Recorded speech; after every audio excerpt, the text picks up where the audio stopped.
Glória a Deus, amém? A paz do Senhor, meus irmãos. Amém. Louvado seja o nome do Senhor. Hoje foi um dia produtivo para Deus na sua vida? Glória a Deus. Sim ou não? Sim. Será que você trabalhou hoje? Você fez alguma coisa que trouxe alguma relevância para o reino de Deus? Quando a gente lembra da Bíblia, quando a gente lembra de Jesus, quando a gente lembra da igreja, quando a gente lembra da promessa, nós apontamos muito para as coisas dessa vida, para as coisas dessa terra, e muitas vezes nós esquecemos de apontar para as coisas de Deus. Nós esquecemos verdadeiramente o valor ou o porquê das coisas. E o homem tem esse costume de sempre trazer o evangelho para ele, não para Deus, para ele. As pessoas, elas tentam adaptar o evangelho para o seu próprio benefício, na maior parte das vezes um benefício financeiro, uma vantagem financeira. Ontem nós falávamos isso aqui. Pessoas hoje só vê motivação para pregar esse evangelho se porventura receber algum dinheiro em troca. Ir pregar numa igreja, se aquela igreja der algo em troca para ele. Abrir uma igreja somente se ele vir que aquilo trará para ele algum tipo de benefício. As pessoas pegam o evangelho e trazem para si, aponta para si, não para Deus, não para a obra de Deus. Esquece que quando nós fomos chamados não para nós fomos chamados para Deus. Nós fomos chamados para uma obra, para Deus, não para nós. As pessoas, elas vêm para a igreja muitas vezes na esperança de realizar um sonho dela, às vezes uma coisa muito pequena, como um bem móvel, um carro, uma geladeira, ou um bem imóvel, uma casa, um apartamento, ou qualquer outra coisa, um emprego, um relacionamento. Ela sempre aponta para ela: eu vou para a igreja porque ao ir na igreja vou ter algum tipo de benefício. Sempre aponta para ela, e muitas vezes se levanta contra os falsários da fé que ganham dinheiro por causa da palavra de Deus, mas por outro lado, eles também estão vindo para a igreja, não sinceramente, mas também em troca de alguma coisa,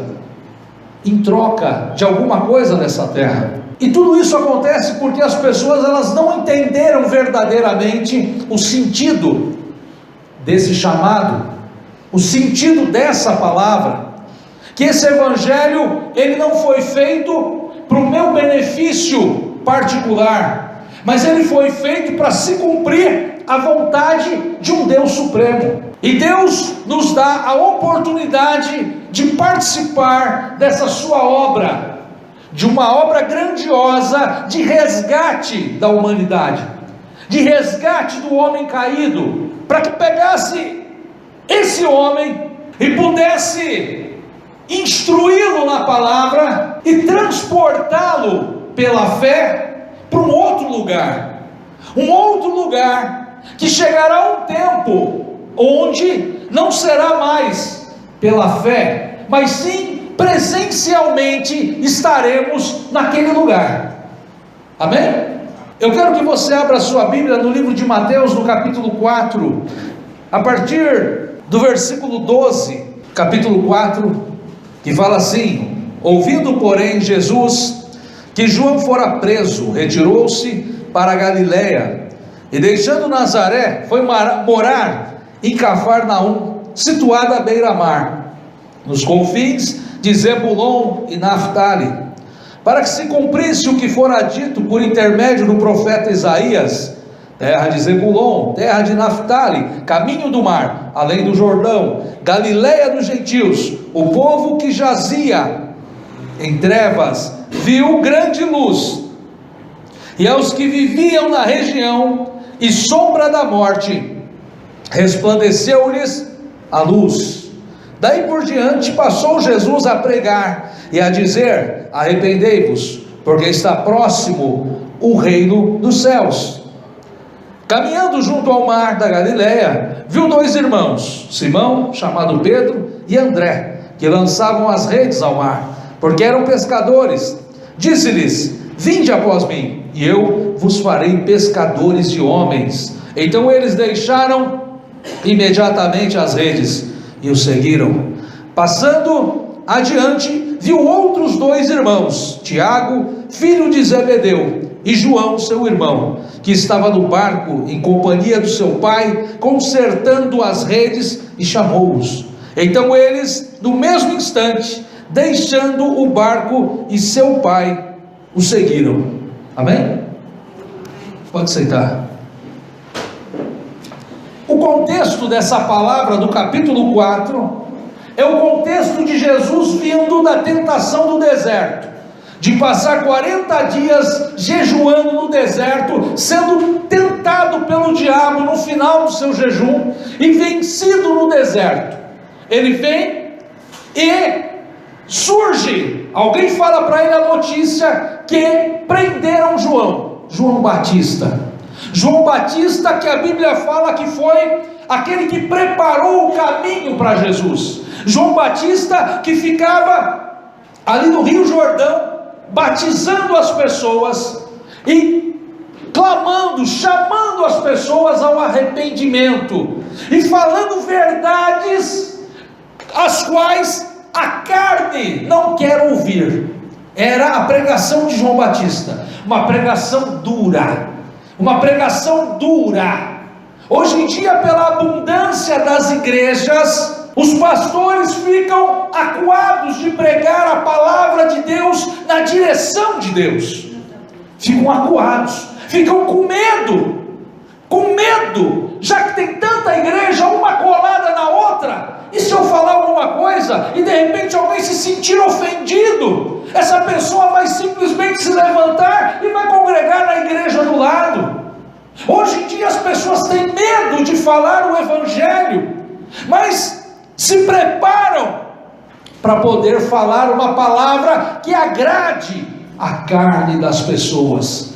Você vai nas igrejas, irmãos, e você não encontra mais pregadores, você encontra animadores de culto. Eles são animadores, não são mais pregadores. Eles fazem entretenimento para que as pessoas permaneçam, para que seja agradável o ambiente, para que as pessoas não vá embora, para que as pessoas não possam congregar em outro lugar e assim ele perder membros. João Batista, diz a Bíblia, que uma multidão lá no deserto ia para ouvir aquela palavra dura, e a palavra dele era: arrependei-vos, porque está vindo um aí, olha, está chegando um aí, que eu não sou digno de amarrar a sandália dele, eu batizo com água, mas está chegando um aí, que batiza com o Espírito Santo e com fogo. Está chegando um aí, se prepara, está chegando um aí. E as pessoas, irmãos, estavam lá, porque quem é de Deus quer ouvir a palavra de Deus. A sua multidão ficava na expectativa: quem será que está chegando aí, que vai batizar o povo com o Espírito Santo e com fogo? João Batista, ele fazia a representação dele, pegava as pessoas e mergulhava no rio e tornava a trazer de volta. E ele falou: está vendo, eu faço com água, o cara que vai vir depois de mim é com o Espírito Santo e com fogo. As pessoas ficavam se imaginando mergulhando num mar de fogo, de poder. João Batista não disse que aquele que viria depois dele iria trazer prosperidade, ia trazer riqueza ou qualquer coisa dessa terra, mas disse que ele viria para batizar no Espírito Santo e com fogo. Diz a Bíblia que Jesus, ouvindo que João Batista foi preso, João Batista pregando, João Batista que era 6 meses mais velho que Jesus, e Jesus se preparando, quando ele ouve que João Batista foi preso, irmãos, na cabeça de Jesus, ele já sabia que João Batista seria preso para morrer, João Batista sabia que era preso para morrer. Amém? Tinha consciência daquilo que havia sido chamado. Tinha consciência. E às vezes o crente não tem consciência. Ele não tem consciência do porquê que ele foi chamado. João Batista passava por lutas, e a sua pior luta, a sua última, ser preso por falar a verdade, ser preso. E ele sabia que ia morrer. Ele sabia que ia morrer. Diz a Bíblia lá no Evangelho de João, que ele preso manda mensageiros para Jesus, porque ele passa a ouvir falar dos feitos de Jesus, e fala: olha, João Batista mandou te perguntar o seguinte: você é aquele que tinha que vir, ou temos que esperar outro? E Jesus falou para ele: olha, responda para João o seguinte: os cegos veem, os surdos ouvem, os mudos falam, endemoniados estão sendo limpos, e é pregado o reino de Deus. Eu fico pensando João Batista recebendo aquela mensagem, e ele fala: está pronto, valeu a pena, é isso, deu certo, eu fiz aquilo que me foi falado para fazer. E eu pergunto para você: você está fazendo aquilo que você foi chamado para fazer? Ou você está pegando esse evangelho e está apontando só para você? Tudo é para você, tudo tem que ser para você. Ah, mas não deu certo isso e não sei o que. Ei, você foi chamado não para Deus cumprir o teu desejo, mas para você cumprir o desejo de Deus. Você não foi chamado para viver uma vida de folga. Você foi chamado para trabalhar. E por isso que eu comecei essa palavra perguntando se esse dia hoje você foi produtivo para Deus. Você foi produtivo? Pense numa empresa. Se você fosse o dono de uma empresa, você suporta funcionário que não produz? Você suporta ou não? Sim ou não? Não. Você chama o cara e fala: meu irmão, muda, senão você vai embora. E por que Deus tem que te suportar? Por que Deus tem que te suportar? Aí você fala: agora, irmão, mas essa palavra é dura. Essa palavra é dura, mas eu não tenho medo de falar ela para você, porque eu sei que você tem que ouvir, porque Deus está chamando você para uma grande obra. Quando Jesus ouve que João Batista havia sido preso, muitos de nós talvez, vendo alguém do nosso meio sendo preso para morrer, pudesse fugir, pudesse desistir, porque aos olhos do mundo, aquele homem vai morrer, aquele homem foi prejudicado, aos olhos de Deus não.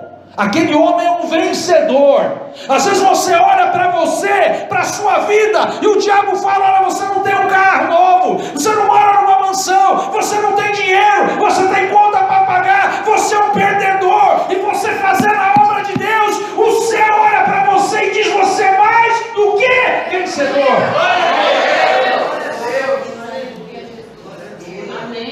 Não importa como o mundo te vê, o que importa é como Deus está te vendo.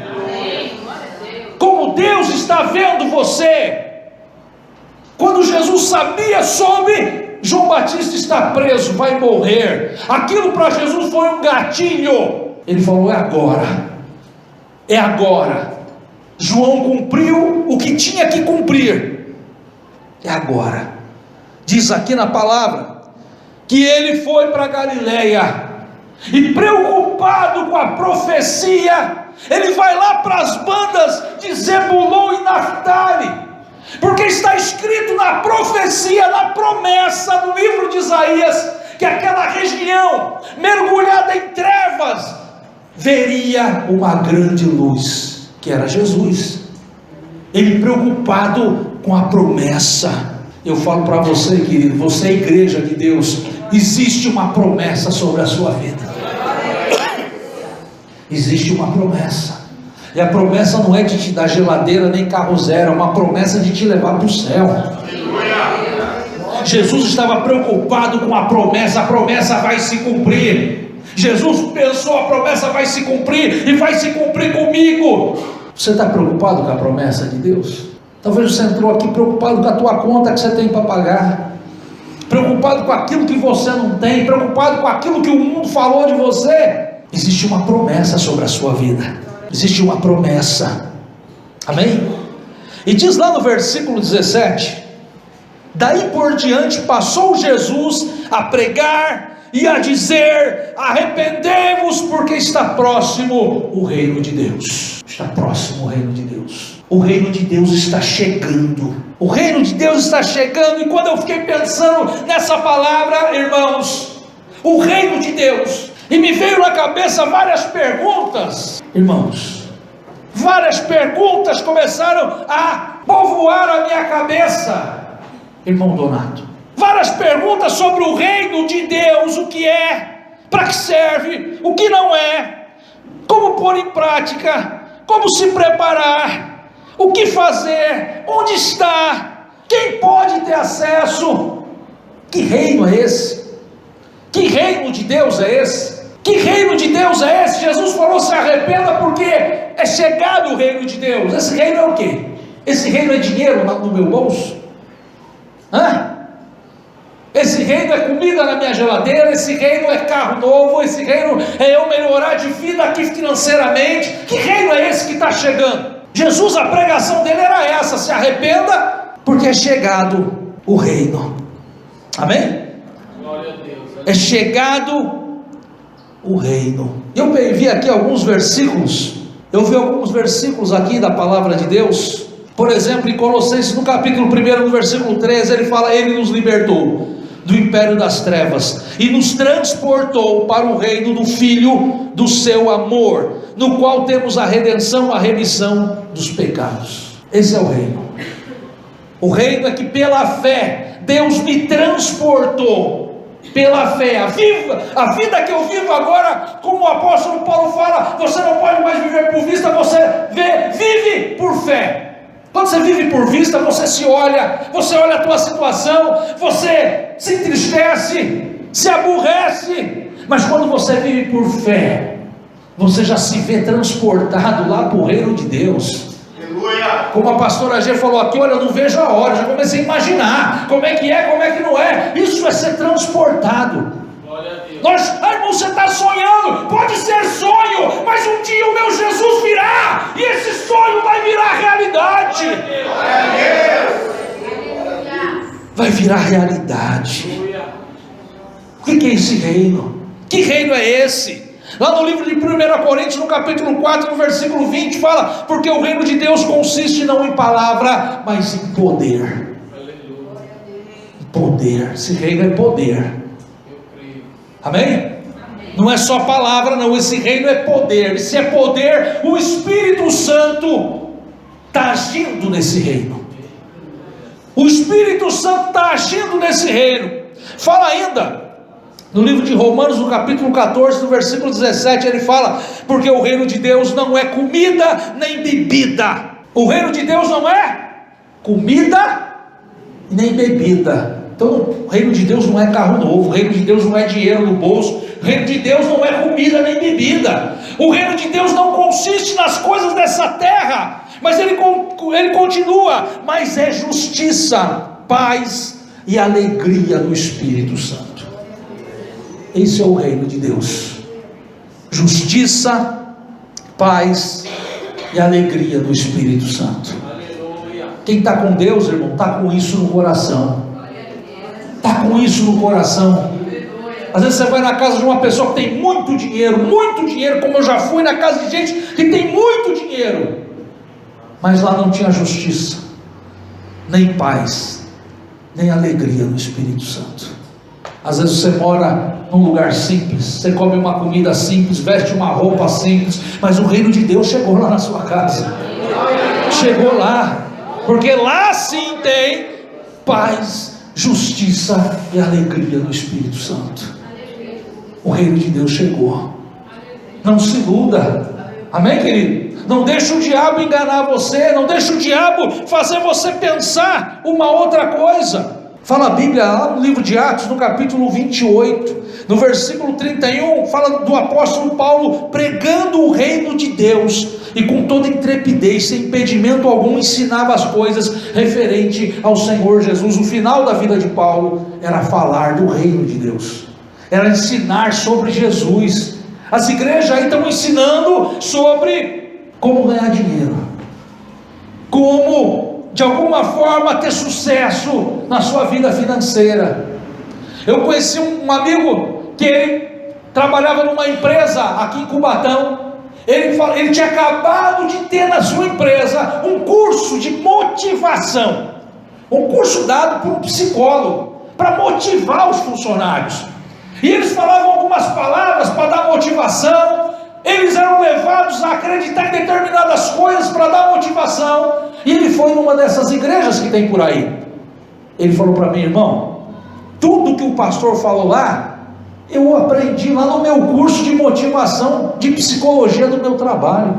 Estão pregando por aí o reino de Deus? Essas igrejas enormes, enormes. A Bíblia fala que Paulo pregava o reino e ensinava Jesus. Fala aqui no livro de Atos, no capítulo 19, no versículo 8, durante 3 meses Paulo frequentou a sinagoga, onde falava ousadamente, dissertando e persuadindo a respeito do reino de Deus. A conversa de Paulo, dos apóstolos de Jesus, era falar do reino de Deus, desse reino que eu consigo ter acesso pela fé, que eu consigo ter acesso através de Jesus, desse reino que eu consigo ver só pela fé, que ele não está aqui fisicamente, mas que um dia eu e você, nós vamos estar lá fisicamente. João capítulo 18, versículo 36, respondeu Jesus: o meu reino não é deste mundo. Se o meu reino fosse desse mundo, os meus ministros se empenhariam por mim, para que não fosse eu entregue aos judeus, mas agora o meu reino não é daqui. Quando as pessoas começam a falar, a apontar como se quando a Bíblia fala reino de Deus, se refere às coisas dessa terra. A Bíblia não fala isso. Você está sendo enganado, você está se auto-enganando. O que Deus tem preparado para nós, diz a Bíblia, que o olho não viu, nem ouvido ouviu, nem nunca subiu ao coração do homem. Aleluia. É o que Deus tem preparado para nós. Jesus, uma vez instruindo os discípulos para sair, para pregar por aí, diz que ele reúne um grupo grande de discípulos, e fala lá no livro de Mateus, no capítulo 10, no versículo 7, ele dando a instrução para os discípulos, ele fala: e à medida que seguirdes, pregai que está próximo o reino dos céus. É isso que tem que falar. Está próximo o reino dos céus. Amém? Está próximo, está para acontecer. Mas a igreja, irmãos, aqueles que de alguma forma tiveram acesso a essa palavra, por estar negligenciando o seu chamado, e muitas pessoas acham que não vai dar em nada, mas a Bíblia, ela já se antecipa. Fala lá no livro de Mateus, no capítulo 8, no versículo 11, Jesus ele falou: digo-vos que muitos virão do Oriente e do Ocidente, e tomarão lugares à mesa com Abraão, Isaque e Jacó no reino dos céus, ao passo que os filhos do reino serão lançados para fora, nas trevas, ali haverá choro e ranger de dentes. Ele está falando: olha, vai ter gente que sabia da verdade, sabia do chamado, mas por negligenciar, não vão alcançar. E muita gente improvável lá fora vai alcançar. É o que a gente sempre fala aqui.